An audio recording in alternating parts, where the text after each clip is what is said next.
Hi everybody, I hope you're well. Today I'll read from a book published by Mousse entitled Islamabad Today, Gio Ponti and Alberto Rosselli, Pakistan House Hotel and Ministerial Buildings, 1962-1964, with photographs by Giovanna Silva and a text by Paolo Rosselli. Islamabad is growing in all directions. A placid, low skyline of the new growing city is punctuated by tall office blocks and cleanly styled homes, set among lawns and young trees against the backdrop of Margalla Hills. The regime imagines the new capital as a symbolic theater of national ideology. It must exemplify the modern centralized state as a concrete symbol of a progressive and Islamic society. The project of the capital is entrusted to Konstantinos Doxiadis, known for his theorization of the science of settlements known as echistics. The first group of experts from Doxiadis' associates reaches Rawalpindi in November 1959 and undertakes a process of systematic data collection. In February 1960, Ayub Khan and his government choose the name Islamabad for the capital from a short list which also includes Ayubabad, Muslimabad, and Jinnapur. The territory of the capital, which includes both Islamabad and Rawalpindi, covers an area of 1,000 square kilometers. The lands are purchased in 1960 from the provinces of Punjab and the northwest frontier. Two areas to the north and northeast of Rawalpindi are identified where issues of transportation and communications, as well as factors of national interest and defense, appear to converge. The next step is therefore to design two bypasses of the Grand Trunk Road that cut around Rawalpindi to the north and south. The one to the north, the Islamabad Highway, becomes the border between the new capital and the old city. On the western side of this first thoroughfare, auxiliary services are to be put in place, considered part of Rawalpindi, while on the eastern side, cultural institutions are foreseen. The framework of the federal area is completed through the positioning of a second perpendicular road which follows the orientation of the landscape, running parallel to the hills. The intersection between these two main roads is known today as 0 point. In Doxiadis' view, Rawalpindi must facilitate the development of the new capital. He elaborates a master plan with the aim of separating functions between the two main urban areas. The two cities will share the airport in Chaklala and Rawal Lake, as well as highway and railway communications. Islamabad will grow, but in only one direction, in a parabolic fashion. On reaching a certain stage of development, the capital will absorb Rawalpindi within its own metropolitan area. The aims of the government and those of Doxiadis do not always coincide. The military regime wants an isolated central administration.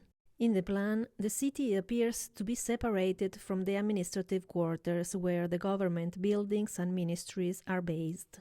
The result is a hybrid plan of the capital which physically embodies that dangerous void in relationships between institutions and the general population, to this day a key feature of Pakistani society. Paolo Rosselli wrote, "Along the straight road that leads to the city, I noticed the habit of drifting across the 4 lanes, regardless of the traffic, and of stopping off at traffic lights to trade woods and have a quick chat with a glass of tea in hand. After following about 6 miles of straight road, a longer curve brings us into the neighborhood where we will be staying for 5 nights. On the roadside lies a block of colored concrete, which most likely actually did fall off the back of a truck. I memorize it as a form of street sign, and over the days to come, that yellowish orange of the concrete would be the sign announcing we were nearly home.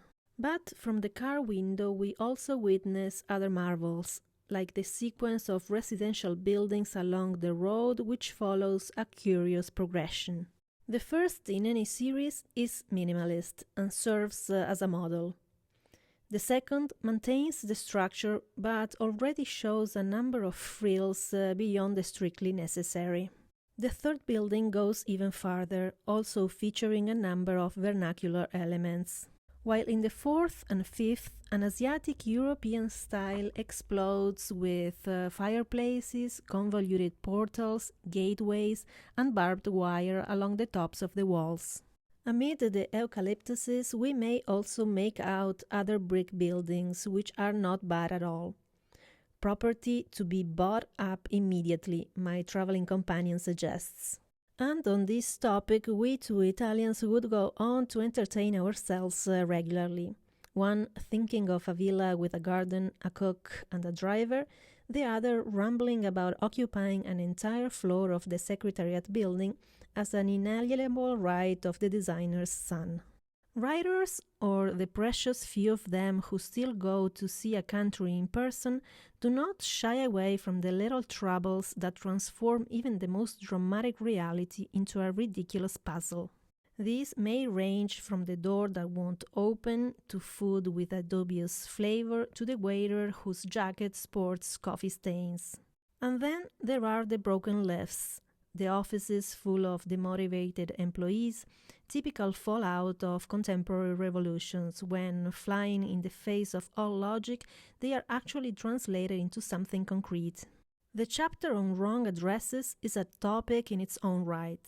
There is something truly comical about setting up to photograph a building, convinced that it's the right one, only to realize that the name alone is right.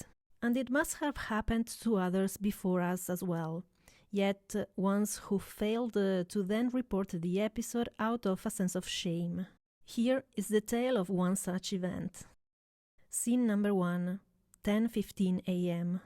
In a certain street, a building might even look like one designed by Gio Ponti, but only in terms of size and number of floors, 5, featuring lodges on the street side. And if we wish to believe our local guides, they too somewhat embarrassed in comparing the dingy light grey parallelepiped with the photograph taken at the time, it actually is his work, just 60 years down the line. Fair enough, back in the day it was quite something else, but the new owner, an unscrupulous fellow, has altered the building quite radically. Alas, thus is the way of the globalized and capitalist world. From the terrace, a little forlorn and troubled by the loss of such a piece of architecture, we find consolation in the background of mountains cited by Alberto Rosselli in his reports on the Secretariats, published in National Geographic as far back as 1967. The nature of the place, with the outline of the mountains in the background, turned out to be a decisive factor in finding the right setting for the architecture. The buildings were placed on the ground at various levels, avoiding any upheaval of nature. The Green Mountains stayed there, but a whole city was built up around them, albeit one of a low density by Asian standards. Scene number 2, 12:15 p.m. In just a few minutes, what we had by then given up on actually happened. Rather, after 2 hours of hellish torture, we are given the key to paradise. Salman Javid Malik, a very punctilious architect and one with a good memory, from that moment on elected our guardian angel, asks if he can see the photograph of the original building once more. He shakes his head. Something is not right. He checks his iPhone and immediately hits the spot. The right building is 4 blocks farther west, hidden by the trees and in perfect condition. He is quite sure of it. There is widespread consolation and gratitude at this discovery, and a pleasant sense of relief spreads through us. But as I get back into the car, I cannot deny that, however much the story has a happy ending, I am still quite disturbed by just how easy it is to be taken in by a wrong address.